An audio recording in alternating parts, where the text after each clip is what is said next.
Começando mais um Carreira em Foco e o episódio dessa semana nós estamos de volta com a professora Mônica, Ei, a Luiz. minha companheira desde o início do Carreira em Foco, e com uma convidada muito especial e muito querida por todos nós, né, Mônica? Luiz, essa hoje realmente é uma das professoras mais queridas dessa faculdade e minha colega e amiga desde que entrei na faculdade. Entramos no mesmo ano. Conhecida por nós, alunos, como um dos cavaleiros do apocalipse da Milton Campos, como uma das provas mais difíceis. A nossa querida Ana Paula Diniz. Ana Paula, muito obrigado por ter aceito o nosso convite, por estar aqui com a gente hoje. Prazer, viu? Boa tarde a todos, a todas, é um prazer. E os elogios aqui são elogios de amigo, viu? Eu considero, porque são meus amigos. A Mônica, minha amiga de muito tempo, né? Não vamos falar Muitos. quanto, né, Mônica? Não. Essa parte a gente deixa para lá. Mas minha amiga de sempre, minha colega aqui na faculdade há muito tempo. E o Barão, eu chamo ele de Barão, vê se ele não tem cara de Barão, gente. Tem sobrenome de Barão, cara de Barão, jeito A de gente Barão. faz o que pode. Meu aluno, ex-aluno querido. Mas é um prazer estar aqui. Pois é, Ana Paula, muito bem-vinda. E aqui nós vamos entabular um bate-papo bem Combinado. agradável, porque os nossos telespectadores querem muito conhecer um pouquinho mais dessa professora que tem uma longa história na Milton Campos e com É seus verdade. alunos, que simplesmente deliram com as suas aulas. Luiz, como é que nós vamos começar esse bate-papo? Primeiro, Ana, eu queria que você contasse um pouquinho pra gente de quem é a Ana Paula. Porque a gente conhece a Ana dos corredores aqui da Milton Campos. Essa professora é sempre muito bem vestida, muito arrumada, que as provas são de fato um terror, que a gente começa a se preparar um mês antes. Mas quem é essa Ana? De onde que ela veio? Um pouquinho mais da Ana antes de começar no mundo do direito. Antes de entrar no mundo do direito. Tá certo. Mas, em primeiro lugar, não tem essa coisa de a mais difícil, a prova mais complicada. Eu sempre falo muito, né? A minha disciplina, o direito penal, é uma matéria muito difícil. Se a gente quiser estudar mesmo a fundo, do jeito que eu gosto, é um tema difícil. Difícil, não é fácil. Então, a culpa não é de todo minha. É da É matéria, da gente. matéria, né? Da matéria. Mas a Ana Paula é o seguinte, eu sou filha de advogado e sou neta de advogados. Então eu começo por aí, né? Meu avô era advogado em Carmo da Mata, que é uma comarca aqui perto de Divinópolis, que a gente estava falando hoje, perto de Oliveira, perto de Cláudio. Então ele ali estudou direito, ele se formou pela Universidade Federal em 1937. E ele criou os 11 filhos dele dentro da advocacia. Sempre o meu avô com aquele jeito de advogado, roupa de advogado, sempre de terno. A única coisa diferente que a gente estava até conversando ontem com meu pai é que ele usava suspensório ainda por cima, né? Então era um bem advogado do interior, aqueles que eventualmente faziam um ou outro júri que parava a cidade. Inclusive um deles foi até com o saudoso e maravilhoso professor Ariosvaldo Campos Pires. Então, eu sempre cresci vendo o meu avô ali, toda a seriedade do direito, a importância do direito, né? Ele sendo chamado de doutor, as pessoas tendo maior cuidado com ele, maior respeito por ele. E eu fui criada ali vendo meu avô e em seguida meu pai, que começou a advogar com meu avô lá em Carmo da Mata. Meu pai também é formado pela Universidade Federal em 1966. E logo que ele se formou em 66, ele foi para Carmo da Mata advogar com o meu avô. Então, lá eu vivi 3, 4 anos da minha infância, porque ele advogava, né, era o trabalho dele, e ele resolveu, então, fazer concurso para juiz. Então, eu devia ter 8 anos por aí, ele passou num concurso para juiz federal, e antigamente o concurso não existiam, né, os tribunais regionais federais, então fazia concurso e ia para qualquer estado do Brasil que tivesse justiça federal. Então, ele escolheu para Bahia, foi para Salvador, e foi juiz lá federal durante muitos anos e veio para Belo Horizonte. Enfim, veio para Belo Horizonte. Foi na época que eu ia fazer o meu vestibular.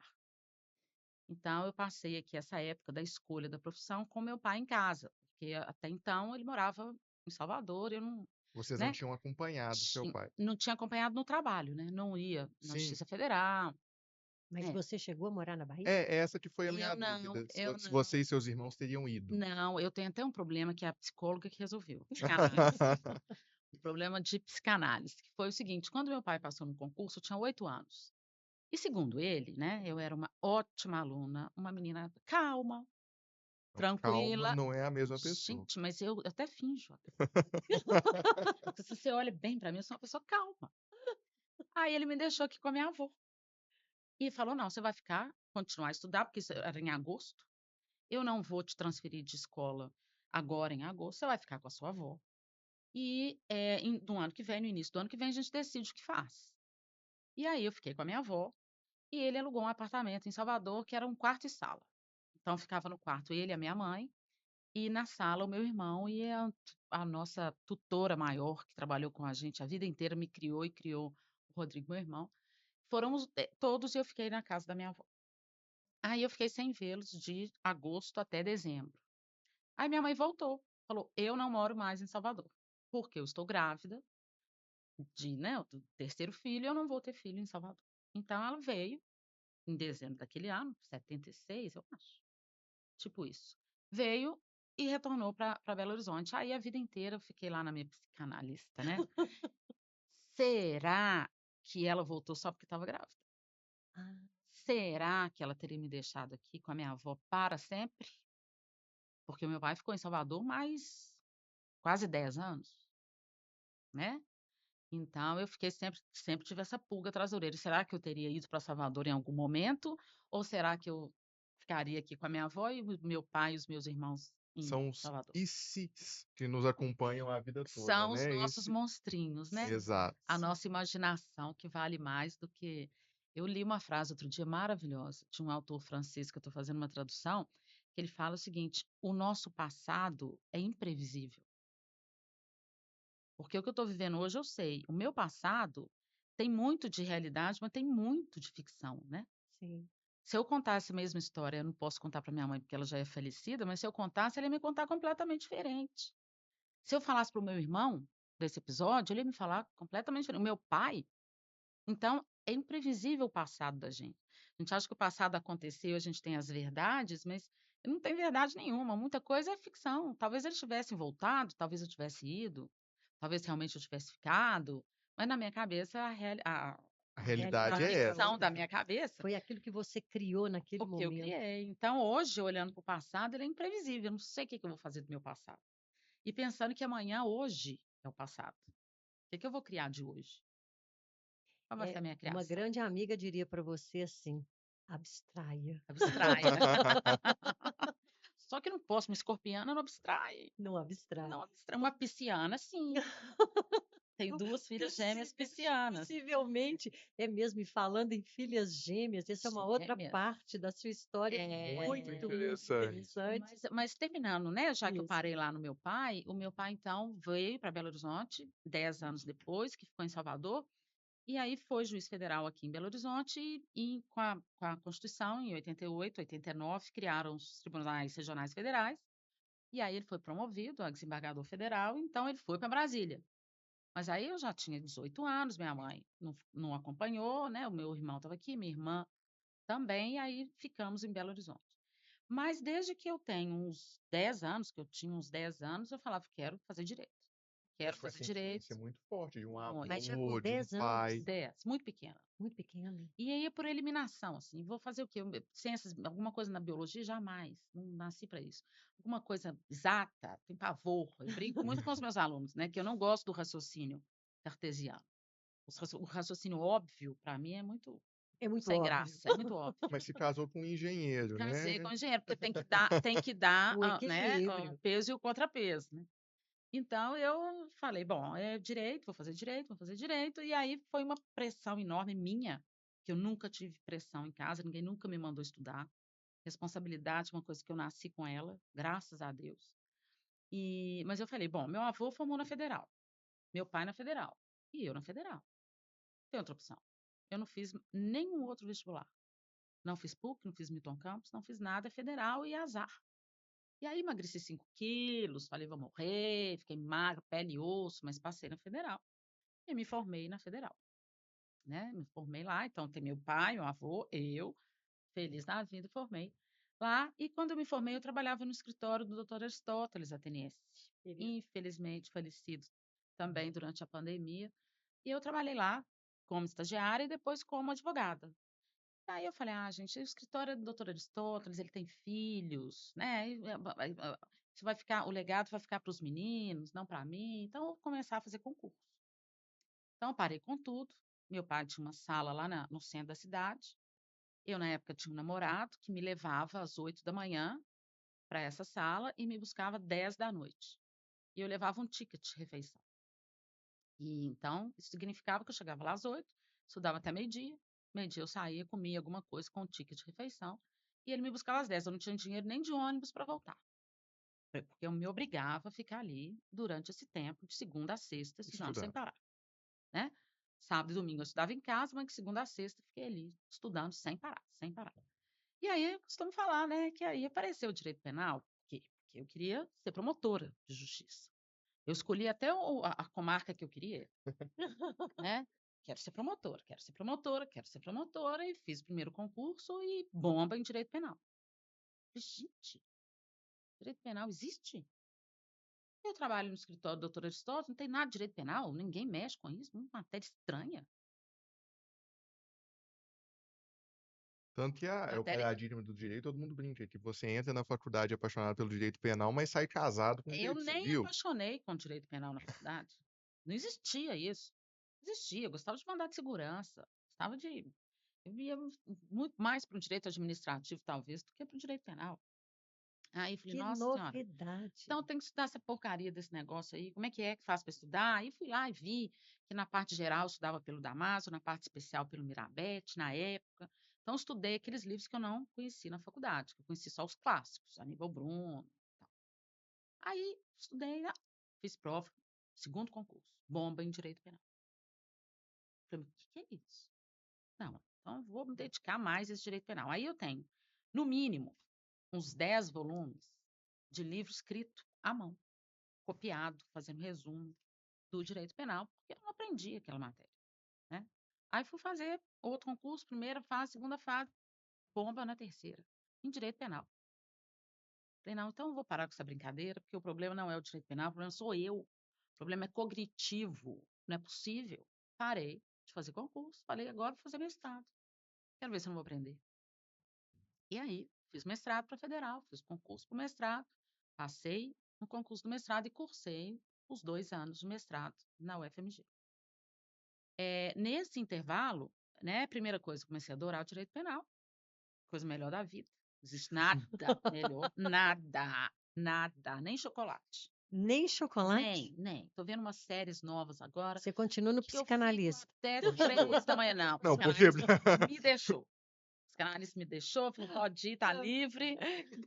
Mas comecei a adorar o direito penal e comecei a lecionar nesse momento durante o mestrado. Então, eu comecei a lecionar primeiro na PUC.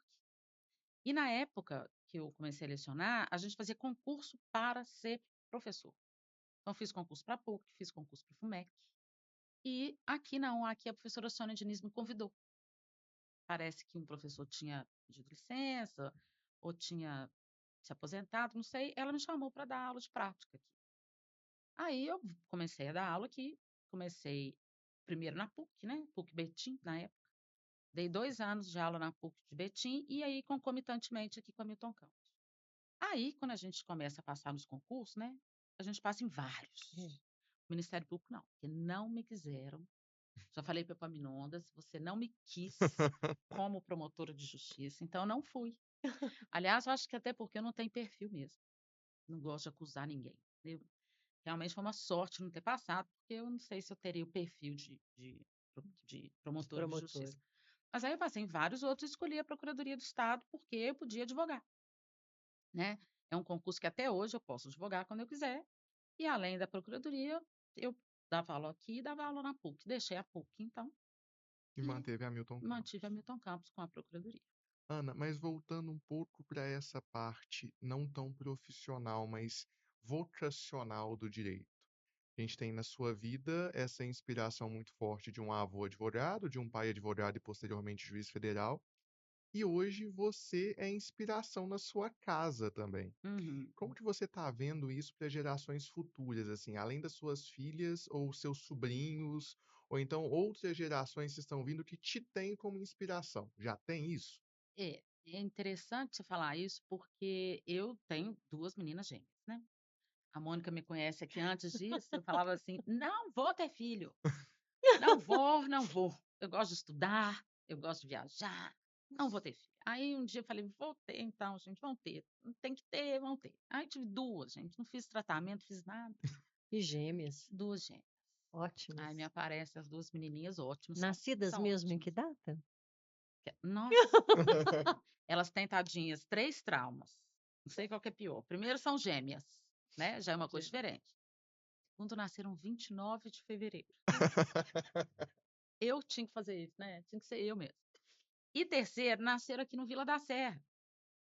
Aí a hora que vai escrever lá, na Catarina Ribeiro Diniz, natural de não, Nova mamãe, Lima. eu não sou de Nova Lima. Deixa eu te falar, onde é Nova Lima, mamãe? Eu não sei onde que é Nova nunca fui na minha cidade, nasci em Nova Lima, eu sou de Belo Horizonte. Eu falo: "Minha filha, aceita, Vai ser mais aceita, porque fácil. é 29 de fevereiro, gêmea ainda, é natural de Nova Lima". Mas elas são ótimas meninas, são meninas excelentes, são super responsáveis, são super estudiosas. Estudam hoje, né, no Colégio Santo Antônio, que escolheu um colégio rígido, porque eu costumo dizer que os meninos de hoje não têm frustração, né, mãe? É. Muito Eu fácil eu na mesmo. minha época, eu queria uma calça jeans, eu esperava um ano inteiro para ter uma calça Oh, jeans, né, esperava o nossa, Natal para ter a esperava o calça jeans, Natal. né. Queria comer morangos, aguardava o Natal. Aguardava o Natal, mas você tá muito chique, eu é maçã. A Maçã e maçã, uva. a maçã, uva, morangos, era Maçã e tudo no uva era só no Natal. Natal, Só no Natal. entendeu. Viajar para o exterior era loucura. Que Nossa, as isso? colegas que iam para o exterior, depois, quando voltavam, nós reuníamos para poder ouvir tudo que elas tinham para Ouvir tudo. contar. E os chicletes, que traziam uns chicletes diferentes, eu falava: "Gente, olha, lá tem É, tudo tem diferente, tudo chiclete diferente. diferente". Hoje eu não sou capaz de dar frustração para as meninas, então é a frustração que eu dou ao colégio. Estudo, estudo, estudo, estudo, estudo, estudo, estudo. Brinquei com meus alunos outro dia: "Mamãe, tirei 1 em matemática, em 10". Escolhe a melhor professora aí para te ajudar. Aí escolheu, professora caríssima, aí fez aula, segunda, terça, quarta, aí fez a prova. Acho que eu fui bem. Aí tinha a nota, quanto você tirou? 0. Conseguiu piorar. É esse aí, o cair e levantar. Tem que levantar, cai e levanta, cai e le eu acho que a frustração caleja, Uhum. né, e esse calejar é muito importante. Agora eu acho que o meu reflexo nelas, tá um pouco, como é que eu vou falar para vocês? Tá um pouco injusto, tanto nelas, quanto nos meus alunos, quanto nos meus sobrinhos, primos, porque ninguém quer fazer direito, porque o Supremo virou o direito virou um Supremo, que é questionado por todo mundo, né. Eu costumo falar para todo mundo, inclusive na aula que eu dei agora, que eu vou morrer falando fumus boniuris e periculo in mora, no meu juridiquês, Eu também falo. né. Eu não vou essa linguagem fácil, eu não sou favorável, porque o médico tem linguagem fácil? Não. Não, O dentista? não, O engenheiro? não. Por que eu vou ter linguagem fácil? E outra coisa, quem pode criticar o Supremo sou eu. Um engenheiro que tem lá em casa, ele não pode falar do Supremo, ele não pode falar do Alexandre de Moraes, eu posso, né. Mas hoje todo mundo se acha no direito E de todo mundo se discutir acha um profissional do direito, né? com competência e conhecimento para discutir uma decisão do ministro Supremo. Ele pode estar errado? Pode. Muitas vezes está? Está, mas não é para ficar na boca de todo mundo. Então eu não consigo No inspirar ninguém Não é um mais. achômetro, assunto para né, ser naquilo debatido que em. nós achamos, eu acho, eu Eu acho, acho. eu acho. E não é para Não, ser um é assunto porque debatido em bar também, né, gente? a decisão não foi de acordo com o que você imaginava, então a decisão é ruim, Uhum. né. Então o reflexo disso que eu sinto é que quem é que quer fazer direito? Ninguém quer fazer direito mais. Minhas filhas, uma médica, desde os 10 anos, igual a mãe, quero ser médica, e a Catarina eu acho um pouco de arquitetura, economia, mas não consegui passar para elas A a paixão pelo direito. a herança, né, que foi do meu avô, do meu pai, não consegui. Então você acha que a profissão pode estar, então, sendo interrompida na sua geração de família? Eu acho que sim. Porque a mesma coisa acontece conosco. Meus É, sobrinhos que fizeram não estão querendo atuar, estão encontrando outros caminhos. exatamente. Até Exatamente. fizeram o curso, né, Até Mônica? fizeram, chegaram a fazer e a se formar, mas estão completamente em outras áreas. As minhas filhas, os meus sobrinhos, os meus primos, ninguém mais estão querendo fazer direito. Impressionante. Né? Vem uma peste, uma mancha, né? Parece que fazer direito mancha a sua vida, Isso, né? e parece que E é é uma algo pena. assim dificílimo, em que você nunca vai conseguir o objetivo maior que a justiça, e sempre foi como qualquer profissão, ela tem os seus percalços, tem as suas dificuldades, mas parece que não estão conseguindo ver a glória do mundo do direito, É que é maravilhoso. maravilhoso. O raciocínio, o pensar do direito é maravilhoso. É maravilhoso. Ana, a gente falou um pouquinho nessa sua última frase sobre o fim dessa herança para as suas filhas, se já não seria passada essa tradição. E a gente está fazendo nessa segunda temporada uma pergunta final para encerrar esse primeiro episódio sobre a vida pessoal e sobre a escolha do direito, a respeito do legado que o nosso convidado deseja passar, tanto para a sociedade como para a família, nesse lado profissional. Então fica essa pergunta: qual legado Ana Paula quer passar para a sociedade e para a família como uma profissional do direito? Nossa, difícil essa pergunta sua, né? Qual o legado que eu quero deixar? Primeiro, que o direito não se confunde com essa bagunça que a gente está vendo por aí, né? O direito é uma ciência. Ciência. Como ciência tem métodos, tem técnicas, tem regras, tem limites, tem pontos, tem contrapontos. Então, isso tudo que a gente está vendo aí é um sensacionalismo absurdo em torno do Poder Judiciário, um sensacionalismo absurdo em torno do direito. Então, eu queria deixar, ensinar e falar e mostrar e reforçar que o direito não é isso. O direito está muito além disso, está muito melhor do que isso. Mas um legado que eu deixo, assim, que eu queria deixar, é, vou dar um exemplo de uma situação que aconteceu comigo, é que sábado eu estava no Ponteio lá shopping, lá no shopping, de repente vem o desembargador Henrique Abiac. E estávamos eu e meu marido, ele estava saindo da academia e veio, me abraçou, conversei com ele e tal. E aí ele falou para o meu marido assim, você sabe que eu entrei na faculdade, né, fazer direito, mas eu queria namorar aquelas meninas, tinham tanto na época, a faculdade lotada, aquelas meninas lindas, maravilhosas.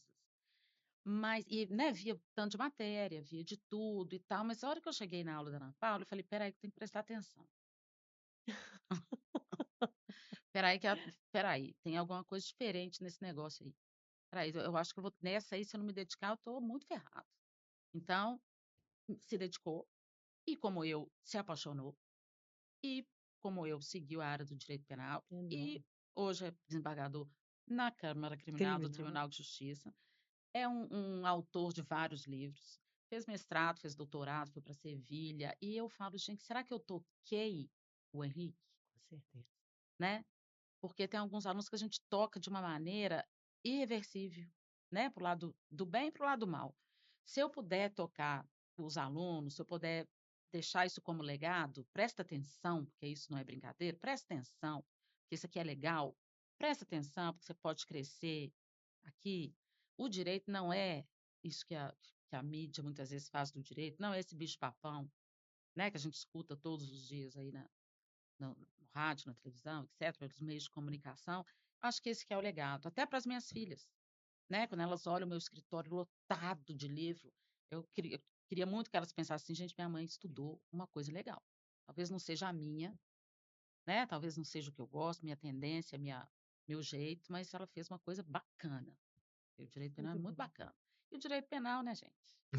Depois do direito constitucional e do direito É, administrativo, ele tem o seu lugar. não é? É o meu ópio. É o meu ópio. Ele tem seu lugar ao solo, né, Ele tem o Ana? seu lugar ao Eu já falei sol. para você sobre direito civil, é aquela coisa lenta. A Mônica fala baixinho. A Mônica berra na sala de aula, eu berro. Presta atenção, porque isso é importante, porque isso é difícil. Direito constitucional, civil, eu tô lento, devagarzinho. Ana, obrigado por estar aqui com a gente neste episódio e no próximo. E a todo mundo eu deixo o convite para assistir com a gente o próximo episódio do Carreira em Foco, que também vai ser com a Ana Paula, mas para a gente entender um pouquinho mais o que ela até já começou a falar aqui para a gente sobre a vida dos concursos públicos e sobre a função dela como procuradora do Estado. Muito obrigado pela presença e esperamos vocês no próximo episódio. Até já.